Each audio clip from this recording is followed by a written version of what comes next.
Hello, everybody, and welcome into another episode of the Couch GMs podcast. I'm your host, George Kerth, here along with the two other little pigs, Tyler Snyder. Tyler, how you doing? Doing great, guys. And Cody Roadcap. Cody, what's up? Not much. I was doing better until I was just called a pig, but I guess we'll move on from that one. I called you a little pig, so take that as a compliment. But anyway. Didn't get much better. So, a little bit of what you can expect from today's episode of the Couch GMs. We're going to do a recap of the top NFL news from the previous week, and we're going to continue the official Couch GMs mock draft with picks 16 through 20. If you do not know what happened in picks 1 through 15, well, 1, what are you doing? You should be listening to every episode. But 2, you could catch up on our social media. We are on Facebook, Twitter, and Instagram at the Couch GMs. So, no further ado, why don't we go and look at some NFL news? Yeah, so we'll kick it off with the running backs are starting to sign. We talked about it early in the free agency process. Running backs were not signing. We had 2 this week. First, we had Gio Bernard go to the Tampa Bay Buccaneers, just where everyone seems to be headed. And then we also had James Conner sign with the Arizona Cardinals. Which move do you think fits better for their team going forward? Well, I think it's going to be really hard to picture Gio Bernard not on the Bengals. He's just been a staple for that team for so long, but he's a pretty underwhelming player. He just, is a good gadget guy that they can slot in there whenever there's an injury or whenever the star needs a break. But I'm really interested to see what James Conner does. I think that, getting another shot on a team that has some improved offensive pieces. I think he could fit in really well with Kyler Murray. It'll be a more fast-paced offense rather than what he was running in Pittsburgh. And, I really like to see what he's going to do. I think he might be a good fantasy target to look at this season. Yeah, I definitely wouldn't expect to see Gio hitting the field too much in Tampa Bay. There's just too many mouths to feed already in that backfield, and we were talking about all the juggling last year. Just add in Gio. Even though he is more of a pass-catching guy than like a Leonard Fournette or a Ronald Jones, it's just going to eat up snaps from them too even more. So he could make an impact and just be a little bit of like a James White kind of guy, since we always seem to compare them to New England with Brady there. But he's not going to be that big. James Conner to the Cardinals should be the starter, but there's still going to be some split in that backfield as well. So it's tough to say, but Conner's definitely the more talented back, and Conner should see a lot more touches and snaps than Gio Bernard. Interesting you think James Conner is going to be the starter, and they're not going to roll with Chase Edmonds. He showed that he can carry the load last year when Drake got hurt. He seems to be in favor of Cliff Kingsbury. I think it would be definitely like a 60-40 split, but just to come out and say James Conner the starter. The running back position is always so weird to judge. And like there's been plenty of guys that I've always said in the past have been these really good performers that just never got the look. And the one that I'm famously known for defending that you guys hate me defending was Lamar Miller throughout the years. And eventually he started to get some snaps in Houston, but I feel like Chase Edmonds is going to end up being another one of those guys. So they bring in a guy with a bigger name like James Conner. He's going to get majority of the carries, even if Edmonds keeps outperforming him.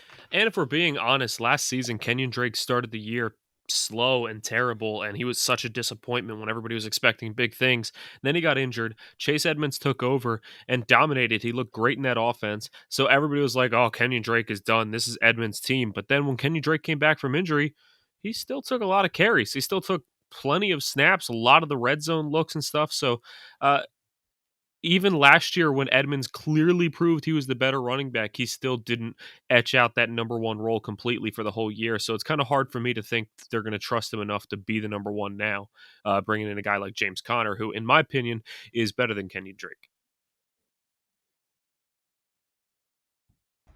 Okay, bold take right there. James Conner better than Kenyon Drake. Guess if you're listening at home, you can comment on our social media if you think that Kenyon Drake or James Conner is the better one. But some bigger news, a guy we talked about possibly sitting out all offseason, didn't want to participate in training camp, has found a new home. That is Jadeveon Clowney. He's headed to the Cleveland Browns. Makes a lot of sense. This team is loading up for after making the playoffs after their long playoff drought. I love this signing. And I also just hope that they pass the rule change where they can change their numbers and he can go back to wearing number 7. I think that'll be great for him.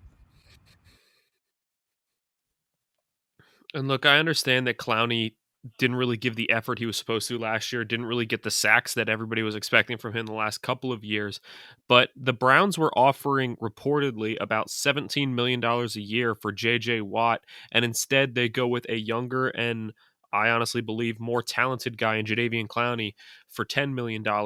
I think it's such a good move. I think it'll actually work out in their favor getting Clowney instead, as long as Clowney can really get his groove going and stay healthy. They really did get lucky and just get Clowney on the prove it deal again because, like you said, he didn't show the drive last year. He didn't produce last year. He got hurt majority of the season. But I'm interested to see, we have to see if Clowney bounces back, but he is a former first overall pick playing across from Myles Garrett on the other edge, who's a former first overall pick, on top of all the other signings the Browns have made, and pretty much retaining every starter they had otherwise. They were already good, won a playoff game last year. I understand the AFC's got some tough competition with the Chiefs and the Bills, but they could be a powerhouse. And that's so weird hearing the Cleveland Browns and a powerhouse in the same sentence. Yeah, it's almost like All right, the guys. Philadelphia. Oh, Tyler's got something. Go ahead. Oh, he wants me to go ahead. I was just going to say it is. I'm getting vibes of that Philadelphia Dream Team is how well they're stacking this up. Their front four alone is Myles Garrett, Sheldon Richardson, Malik Jackson, and Jadeveon Clowney. Good luck running on that front four. Good luck passing on that front four. They added pieces in the secondary. The Browns look like a scary contender next year. It's almost like they're doing so well in the offseason that I'm like, it might be too good to be true. So let's take a look away from just, how they're doing in the league in general, and let's take a shift a little bit towards fantasy. Now, I think that defense in fantasy is one of the most underrated positions because if you can get that defense that puts up 15 to 20 points a week, it can win you more games than a good receiver can.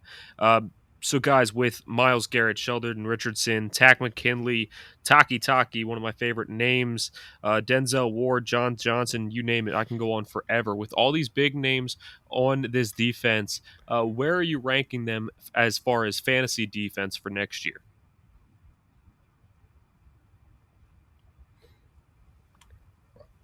Without like a list in front of me, I'd probably put them, top 5.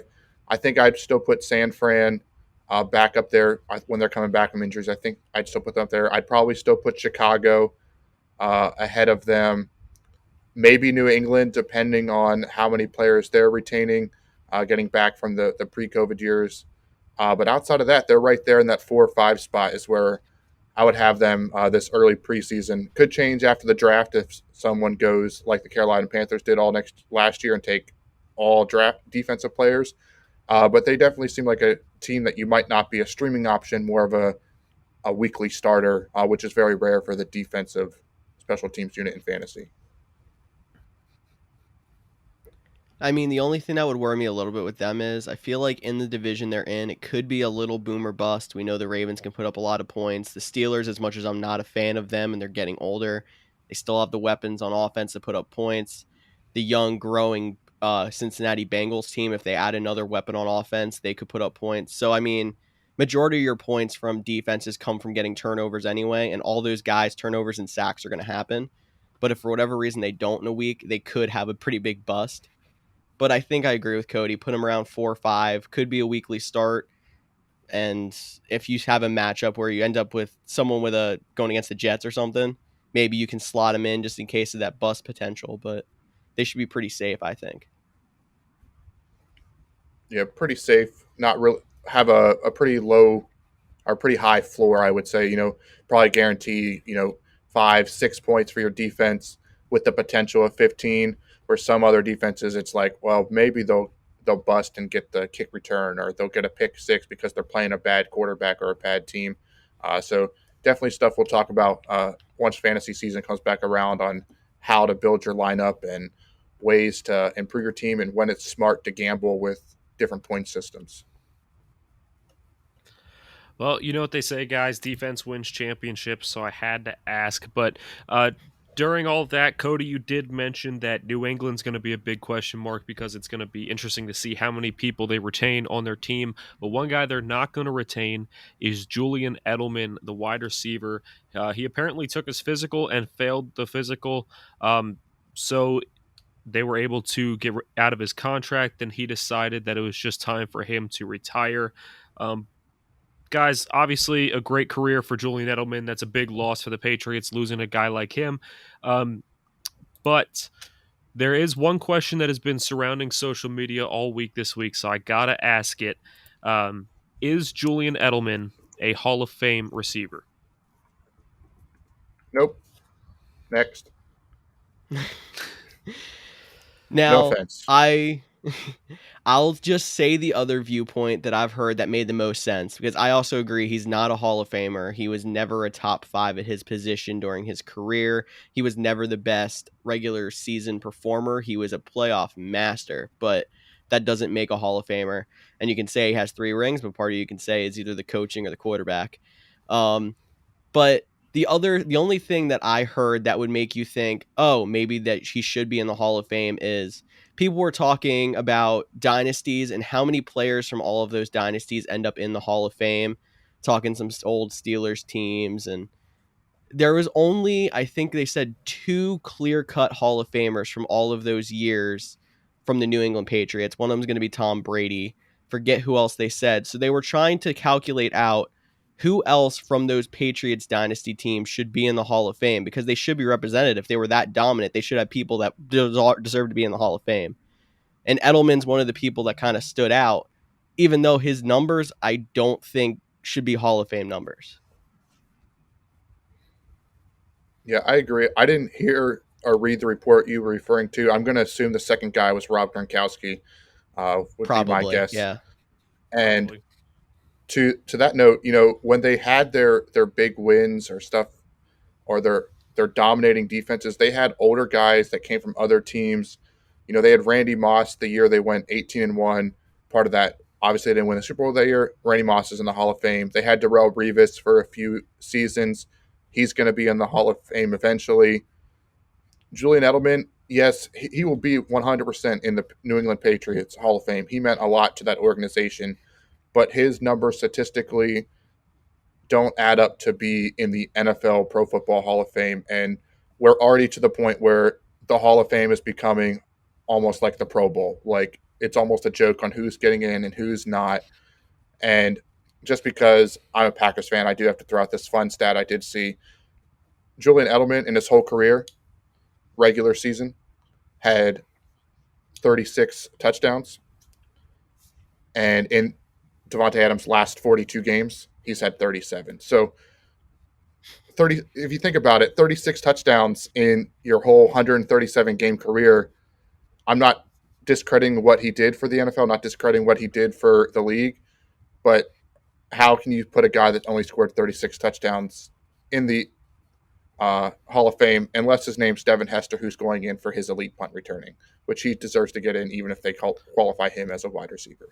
That's a debate for another day, probably. So, speaking of debates, I have one quick, short little debate. We don't have to ramble on it too long, but I just honestly want to get your guys' opinions now that we're talking about this. We talk a lot about stats and how his stats do not add up to other receivers and stuff. But you can look at a guy like Calvin Johnson. Now, I understand he's had some great season stats, but career-wise, he's not going to stack up anywhere close to any of the other Hall of Fame receivers that are in there because of the fact that he did not play quite as long. So my question, and I'm not asking like how does it actually work? I want to know what your opinion on how it should be is, but how much should stats actually play a part in how people get into the Hall of Fame as opposed to what they actually meant to the league and to their team? That's a tough question, because I feel like this even goes back to the argument we had early in the offseason about Frank Gore. And should Frank Gore be in the Hall of Fame? And he's had like the longest career out of anybody I've ever watched play football. And while he did have a couple of dominant years at the beginning of his career, he never necessarily was the number one running back or sometimes even top 5 at his position. But I think his career numbers added up and his longevity and the ability to stay in the league that long makes his numbers a little different. And then Calvin Johnson, who you mentioned, he was not around longevity wise, but he had a year where I believe he broke 2,000 receiving yards. I'm not sure if it was a receiving record or not. I'm forgetting right now.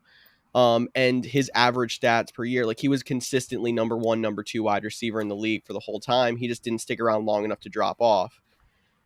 Julian Edelman was meddling the entire time. He had a fairly long career, but not like an insanely long career. Like I don't think he fits into either of those two molds that you can say I just mentioned to get into the Hall of Fame or have the consideration. Yeah, I'm not fully focusing on Julian Edelman really anymore. I'm just talking about like players in general. Like I'll throw out a couple other names just to make it interesting. As far as the Eagles, let's talk a guy like Jason Kelsey. Now, Jason Kelsey, does he deserve Hall of Fame based on how he played the center position? Maybe, maybe not. That's a debate. But if you talk about what he actually meant to that team, the motivation that he gave, the amount of snaps that he's taken and coaching up the rest of his team. Like he is such a big piece on that team. I don't know where the Eagles would have been without him the past few years. Or, I'll go with my guy, Derrick Henry. The dude could retire next year. And if he did, he just randomly decided to retire next year. We're talking about him having 2 good seasons. Looking at his actual stats, he has 2 amazing seasons, but just 2. But in terms of what he meant to the team and what he did, he actually took an entire team and put them on his back and single-handedly ran them to 2 playoff berths. And I would argue that all day long. So in the scope of things, I've never seen a player do what he's done before, even if it is a short season. So like, how much does a player's impact on their team mean as compared to just straight up stats? For me, I think it's all relative to the rest of the league. So if we use Jason Kelsey, for example, he had 3 to 4 years where he was considered one of the top 3 centers in the league, and he has been good the years around that. Derrick Henry, he's on his way. He's been a top 3 to 5 running back the last 3 seasons, essentially. He does that 1 or 2 more years. I think it comes down to 2 things when it comes to the Hall of Fame. One, if you're top 3 to 5 at your position for multiple years, not just 1 or 2, 3, 4, 5, 6, or 7, depending on the position. Because we're not giving guys like Peyton Hillis who had one great year that got him. He got the Madden cover. And a Madden cover. That's about as good as his career got. But back to that, and then the other aspect of it is, can you tell the whole story of the NFL without that player? So, for example, at the rate Derrick Henry's going, it's going to be very hard to tell the story of the NFL about a guy who had led the rushing for 2 years in a row, possibly number 3, this difference maker, big running back that still had breakaway speed, something unique, something we don't see very often. Same with Jason Kelsey. For the centers and offensive line, it's harder to define their roles because they don't have the stats. They have pancakes and pressure rates and stuff like that, but it's not the stats that most fans are looking for. So that's where I go back to saying, hey, where was this guy ranked against his peers, his competitors, for the amount of seasons he played? Was he always near the top, just unless it was an injury season? How available was he? Was he riddled with injuries? That has to play a part of it, because the best, you got to be available to your team. If you're injured every other year, how can you be a Hall of Famer if you were good the years you weren't? That's a great question. But it's just, to me, if you're top 3 to 5 at your position for 3 to 7 years, depending on the role, then you enter that debate. That's why I'll say it. It's going to probably cause controversy. I don't think Eli Manning is a Hall of Famer. I don't think he was ever a top 5 quarterback in this league. He does have 2 Super Bowl wins, which will probably get him in. Now, you could argue all day that those Super Bowl wins were based on the defenses and 2 incredible catches in both of the Super Bowls, one by David Tyree and one by Mario Manningham. But he got the Super Bowl MVP. It'll probably get him in the Pro or the Hall of Fame. Maybe if his name was Eli Smith, we wouldn't be having that conversation. But again, that's a guy who was very good. He should be in the Hall of Very Good, but not in the Hall of Fame. He wasn't elite at his position for multiple years. Well, just to wrap it up here, some of it also depends on luck or who's retiring around you. Because, like you said, with the whole being top 3 to 5, like I'll throw out one example of if Russell Wilson were to retire tomorrow, he probably wouldn't make the Hall of Fame because he'd have to compete with Tom Brady, Drew Brees, and maybe even Ben Roethlisberger. But if he were to stay in the league another 4 or 5 years, he's a good chance he makes a Hall of Fame because there's not that kind of, competition right around him. So some of it's that too. Yeah, I mean, that comes back to first ballot or not. I mean, even if he retires the same year as Tom Brady, will say, and they only put one quarterback in, and that's Tom Brady, obviously, that makes sense. He has the other years to try, but it's back to the same thing.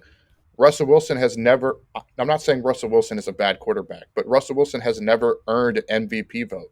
You could argue he's might have been top 4 or 5 in a season, but he doesn't have consecutive years of being the number one quarterback in the league, like guys like Tom Brady does, like Aaron Rodgers.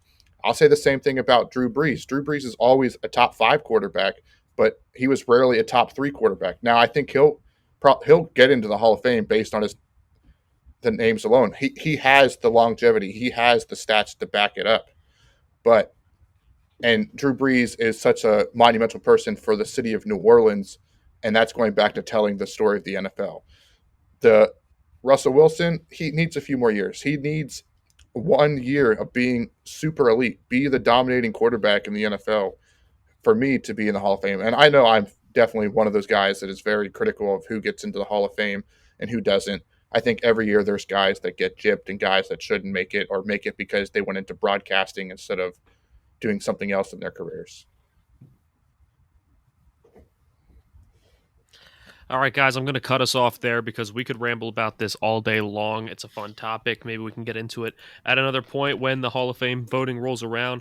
But let's go ahead and jump into our mock draft. Guys, if you've been following along, every week we make 5 picks, sometimes more because there's some draft pick trades that messes us all up and we have to start all over again. But we make 5 picks alternating throughout us, and one of the rules is we cannot make any trades. So, yes, there are some teams that we believe would trade up or trade down, but we're not going to do that just to keep it simple. So, guys, let's go ahead and jump into our mock draft. Are you guys ready? Ready.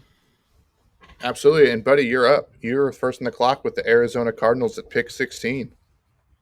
Of course I am. Of course I am up. So, I'm going to start it off. Like he said, I have the Arizona Cardinals, some of their key additions this year. A.J. Green, Malcolm Butler, Sean Williams, and a much lower ad, really not even noteworthy, is J.J. Watt. He was also signed. So, guys, I think that right there kind of shows that the Cardinals are looking to try to improve their defense. I mean, they did add A.J. Green, but I think defense was a big need for improvement, and I think that they're going to stick with that for the draft. So I think that with this pick, I'm going to take Greg Rousseau. If I'm pronouncing that wrong, go ahead and make fun of me in the comments. I'm terrible at pronouncing some of these guys' names. But Greg Rousseau, he is an edge out of Miami. He is 6'7", 266. And, I think at this point, not only do they need some defensive help, do they need another edge rusher to go along with guys like J.J. Watt, to go along with they lost Hassan Reddick, so that's going to be a big hole to fill. I think a guy like JJ could coach up Rousseau to be a great player in the future, but I think this is also kind of a best player available kind of pick, and I think Rousseau is one of the best guys on the board. So I think you just got to take best guy available. It's a great draft strategy in the first round, and that's who I'm going with for the Cardinals. Solid pick. We get our first edge rusher off the board. I was curious which one of the guys from Miami, if you were going to go with Rousseau or Jalen Phillips. You went with Rousseau. Not a surprise there. That puts me on the clock with the Las Vegas Raiders. And it's always tough with the Raiders because, especially this year, we don't have the fastest guy at the combine to go to the Raiders. But I'm still looking for speed. I know they have some position needs, especially along the offensive line. They've been imploding there. They've been trading guys, cutting guys. So they definitely need some help there. They also need some help on the defense. Their defense has been awful. I think they haven't ranked inside the top 25 in like the last 4 or 5 years, something crazy like that. Definitely need help on the defense. And that's where I'm going to go. I really wanted to go offensive line here, but I'm going to go to the defense. I'm going to go with Jeremiah Owusu-Koramoah, linebacker out of Notre Dame. You're probably like, Cody, they signed 2 linebackers last year with Corey Littleton and Nick Kwiatkowski. I get it. But Jeremiah Owusu-Koramoah, his strengths is rare level of explosiveness, speed, and agility. That's it. That's the scouting report for the Raiders. They're going to get one of the top defensive linebackers here on the draft. They might be a team that could get to look back into the offensive lineman in the mid-20s if someone wants to jump up here. But I do like this pick for them, and hopefully that defense can finally start turning it around. This is also a guy where you can argue, oh, no, they added all these linebackers. He's almost a mesh safety. His NFL comparison on NFL.com is Derwin James, who plays safety for the LA Chargers. So he kind of has the body size and the speed of a safety that plays that box linebacker. So it's nice getting that little bit of versatility out of him, too. He's not a straight linebacker. I also think this is back to when John Gruden was in the Monday Night Football booth, this is the guy he would talk about. He would circle the whole night. I feel like this is just a guy that Gruden loves on tape. I have no personal connections with him, just going based off of analysis on his Monday Night Football breakdowns. Jeremiah seems like a Gruden favorite, and we saw him a few years ago take Cleveland Farrell. Yeah, I think that's how you pronounce his first name, with the number 4 pick. Shocked the draft world because they just love the guy, and I think this guy, Jeremiah out of Notre Dame, fits that same mold. So maybe it's a little bit hybrid. I know the draft's supposed to be what we would do for him. Maybe it's a little bit forward thinking of what the Raiders might do here. But I think they definitely need to help out that defense. Definitely agree with that. And that'll move us on here to put the Miami Dolphins at pick 18 on the clock. And that is, of course, me and myself. So this would be the second pick in the first round for the Miami Dolphins. If we scroll back up here, pick 6, I had them as well, had them taking Jamar Chase. So they already filled that wide receiver need. And their other 2 top needs would be edge rusher and running back. Would I debate running back at pick 18? It's a little bit early, maybe. But I think because a lot of edge rushers have fallen, because we had said before, there's not really any edge rushers who would have went in the top 5. There's that group of 3 or 4 who are all good, and we don't know who could go where. Maybe some people say this is the number 1 edge rusher, and some people say that is. So I'm just going to go ahead and take a stab at who I think Miami thinks the top edge rusher is. And that's going to be Michigan edge rusher Kwity Paye. So he was a team captain in Michigan, and he has good short area quickness, agility, quick hands. He seems to be a little bit raw, though, I would say. He played 19 games. But when you're getting down to this part of the draft, you're going to have to start taking stabs. And like I said, we're just going to stab at who we think Miami would grade as the best edge rusher. So I'm going to say Kwity Paye, Michigan, pick 18 to the Dolphins. I'm actually a little surprised you went Kwity Paye over Jalen Phillips. That's just my personal opinion. I know Jalen Phillips is very, like a lot of these edge rushers, he is very, I can't even think of the right word, but there's like 50-50 on him. Some people think he's the top guy. Some people think he's a second rounder. Same with Kwity Paye, same with Greg Russo, who we've seen go a few picks earlier.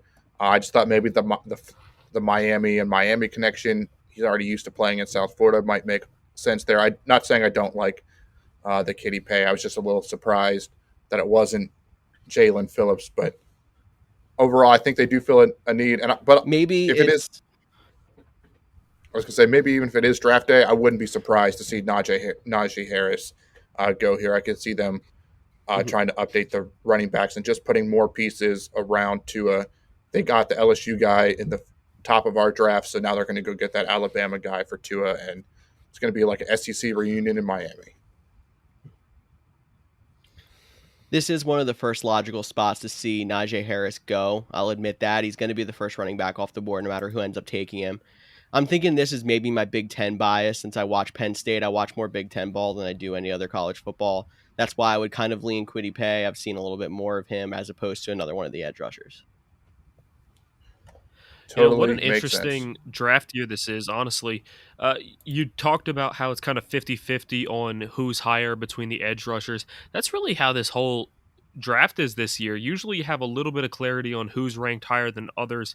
But I mean, look at quarterbacks. I mean, we have Trevor Lawrence is the clear number one, but after that, there's so many arguments you can make about, Zach Wilson or Trey Lance, Justin Fields, Mac Jones, any one of them being ranked anywhere within there. And then you have the receivers. I mean, between Jamar Chase and Jalen Waddle, Devontae Smith, like you can rank them anywhere as well. There's so many arguments to be made either way, which is why picking these mock drafts is so difficult and why so many people are usually just nowhere even close when it comes to draft day. This year is especially difficult, I think, in my opinion. Completely agree, especially with the lack of combine, and we're getting all the pro day biases of. I feel like I think it was Kentucky's pro day. Like they had 4 guys run 4.39s. It's like really they all ran 4.39s. You got the without the combine that everybody's running the same 40, the same time machines. I think that's also why we've seen some teams like the Eagles trade back and get picks for next year because they're hoping the combine will be back, be more evaluation. I'm not saying there's going to be more busts this year, but I think we're going to see more players in the later rounds be like, oh, how did this guy ever fall to the 5th round than we have seen in the last Mhm. few years just because of how much uncertainty is around the whole thing. But that will wrap up the Dolphins pick and put the Washington football team and Tyler back on the clock. Yes, guys, I'm on the clock with the Washington football team, and I did debate going wide receiver here. I'm not really sure who the Washington football team quarterback is going to be. It's easy to think that it's going to be Ryan Fitzpatrick, but we could see them trade up, take another quarterback. We could see, there's other quarterbacks that are still potential trade options within the league. But I think that they are actually not going to go with wide receiver because they did go out and get Curtis Samuel and Adam Humphries. Not flashy names, but they are solid names nonetheless. I think they're actually going to worry about shoring up this offensive line so that no matter who the quarterback is, they can try to protect them. Especially because, I mean, we got to be honest, Ryan Fitzpatrick, even if he is the starter this year, he's not going to last as the starter. He's getting up there in age. Very soon they're going to have to go with a rookie, and it's better to, already have a strong offensive line to protect the rookie rather than try to build the offensive line after the rookie comes in and he gets beat up in his first year or two. So I think they're going to go offensive line. And with all that being said, I think they're going to go Sam Cosmi, offensive tackle out of Texas. He is a junior. He did start 3 years in college. He got better every year. He was especially good in 2020. The guy is built like a tight end and moves like a tight end, so he's very quick hands. He should be able to handle some of the good edge rushers in the NFC East if there are any. If there's really any good players in the NFC East, if we're being honest. As far as weaknesses, I mean, it's just nitpicky stuff. He is fire off the ball into his block speed. Could be better. He leaves his hands up a little too long, so it allows rushers to get around him or make a move on him. But, I mean, it's all coachable things. I think he's going to be a great player, and I think especially with all the question marks in this year's draft, this is one of the smartest ways to go for the Washington football team. They're not a win now team, even though they were in the playoffs somehow last year. They are a build for the future team. And I think going Sam Cosmi right here and shoring up that offensive line is a definite build for the future move that'll help them long term.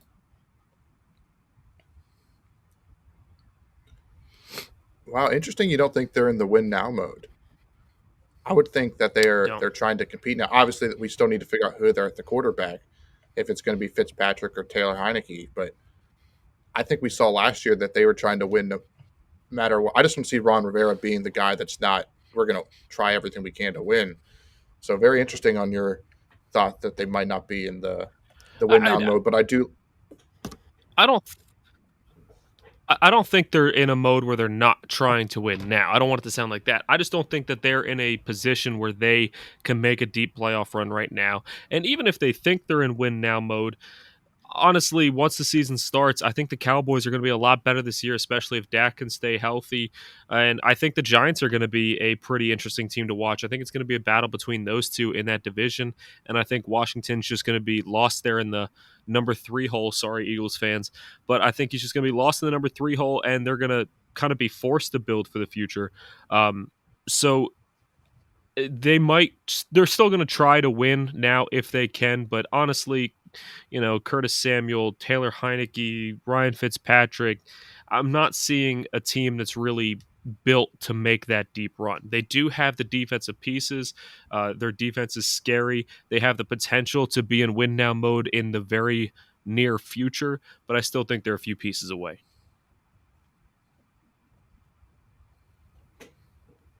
Gotcha.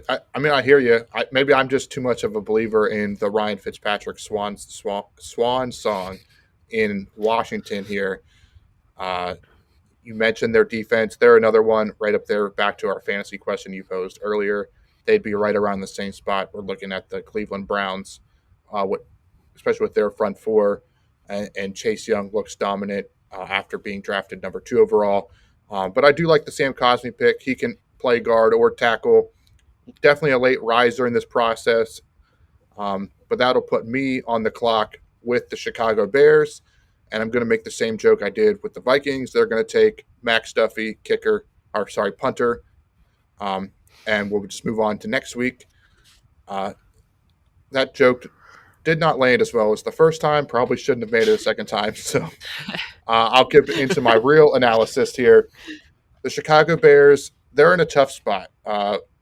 They really probably want a quarterback despite signing Andy Dalton. I mean, they're going to tell you Andy Dalton's their guy. They could use a wide receiver. They could use offensive line. They could use a corner after losing Kyle Fuller. There's a lot of things they could do here. The cornerbacks look good, whether it's Caleb Farley, Greg Newsome are on the board. Offensive line, they definitely need help, especially along the right side. It's tough for me, but I did make a comment that the NFC East always likes to steal picks for the players that I want the Packers to draft. And that's going to play a little bit into my decision here. And that's going to go with offensive tackle Tevin Jenkins out of Oklahoma State. The guy has been a late riser, but he has become one of the top 4 offensive tackles by most people who break down the draft. I think he's number 4 on the Draft Network's big board. I think he's number 4 on Mel Kiper's big board. So a lot of guys have moved him up rapidly in this process. He has good power, excellent body control. And for the Chicago Bears, they need to shore up the right side of their offensive line, no matter who the quarterback is. Because you can't protect the quarterback, they can't play very well. I also did think Kadarius Toney here, but they might be able to get better value for a wide receiver in the second round. Same with corner. It's a deep class. I have to go where the talent is. I have to take Tevin Jenkins for them. I would love to see him in green and gold. I hate that he's in our draft. He ends up in blue and orange. But I think the Chicago players get a solid pick who could potentially go top 15 in this draft. Very high upside for a guy like Tevin Jenkins, who most likely will play right tackle. He can have the ability to bounce inside at guard, but good chance he's the starting right tackle for wherever he goes week 1.